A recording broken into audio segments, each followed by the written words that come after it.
Hello there. This is David Gibby. I'm the father of the International Master Gardener Program, and today we're going to talk about pruning, and particularly pruning of trees and shrubs. This is a picture of a dormant twig. Up here you see the terminal bud, some scale scars which contain the bud as it's starting to grow, and then you see the axillary buds. As axillary buds come out of the node, this is where a leaf was attached. It shows the little bundle scars where the veins went out into the bud. Okay, here's a living branch. Again, we have the terminal bud, the little axillary buds down here by the leaves, and if you look down at an older twig, you'll see the scale scars from previous growth. This is a little side branch that's beginning to grow. The terminal bud produces auxin, which suppresses the growth of these lateral buds. If the terminal bud is removed, the axial buds are free to grow because there's no suppression by auxin produced in the terminal bud. Looking at another branch, you'll see here the terminal buds, the axillary buds. If these are removed, then the terminal bud is free to grow. The axillary buds are free to grow. If the terminal bud's in place, then usually you don't get growth until further down the branch. So if I'm trying to prune something and I want to thin it out, then what I want to do is I want to remove whole branches down here. If I want to thicken it up, I want to remove terminal buds. So if I have a shrub and it's getting kind of thick, or it's getting too tall and probably too thick, which is usually the case, the way to do it is to remove whole branches. If I want to thicken it up like a hedge or something like that, then I remove a lot of the branch tips, and that'll cause it to thicken up. Some of the better tools for pruning, real important one is a good pair of loppers, well maintained and sharp. A good pair of hand clippers, which is really quite essential. And I really like a good pruning saw. This is a real good one. This has very sharp teeth. You got to be careful using this. I like the curved blade because it makes it, you can basically do a lot of your sawing as you pull backwards, and I'll show you that in just a minute. Okay, we have here a contorted filbert. Beautiful tree, a lot of gnarly wood. It's actually a larger bush, small tree. And the whole idea behind this is to thin it out. One of the beautiful things about this tree is you want something that's got some grace summer and winter. A lot of people buy it because they like the gnarly branches, but it tends to get really thick.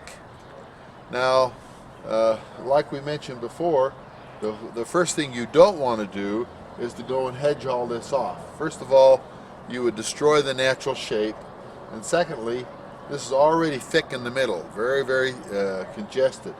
And so as a result, if I do a lot of tip pruning, I release all these adventitious and axillary buds, and they're all going to start growing, and it'll get very much thicker, and it'll just become something which is indescript. It won't mean anything to anybody. So looking at this, what we want to do is we want to basically thin this out so we have some character to it. Now, the way to do it in this is to open it up. And so we're going to do that using some major cuts. You have two large branches right here.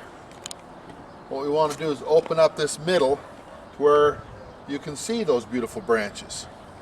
And so what I'm going to do now is I'm going to cut this one branch off. Now the key is I'll go all the way back, take the whole branch off. What we've got is two large branches here, and they've got some nice character to them, so I want to preserve that. This branch makes it difficult to see this. So I'm going to go in and remove this branch, and what we're going to do is we're going to do it at the collar. There's a collar on this branch. It's a little hard to see, but it's where the branch constricts from a wide branch down to a narrower branch, right in here. That's called the collar. And because it's a little too thick for the loppers, I'm going to go in here with the pruning saw and just remove this whole branch. Now, look at the result. The result is I've opened that up now to where these two branches are readily visible. Now, the key now is to make major cuts. I want to reduce the height. Now this, I've got another little tree planted close to this, so I want to reduce the overall height of this bush. So what I'll do, I want to make some major cuts. Now if I come and just start cutting off like this, yeah, I'll reduce the height, but it'll grow right back, and I'll be twice as thick as before. That's not an advantageous thing to do. Because I want to get this, reduce this quite a bit, I'm going to make one major cut that'll make a huge difference. I'm going to get some of the small twigs out of the way so you can see what I'm doing. But I'm going to come in and cut this off right here, right down here. What that'll do is it'll take this whole area off. It'll make the tree much smaller, and it will reduce the congestion in the tree. So I'm going to do that right now.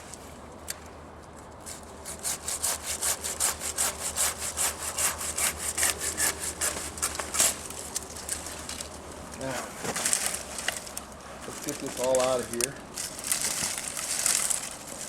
And probably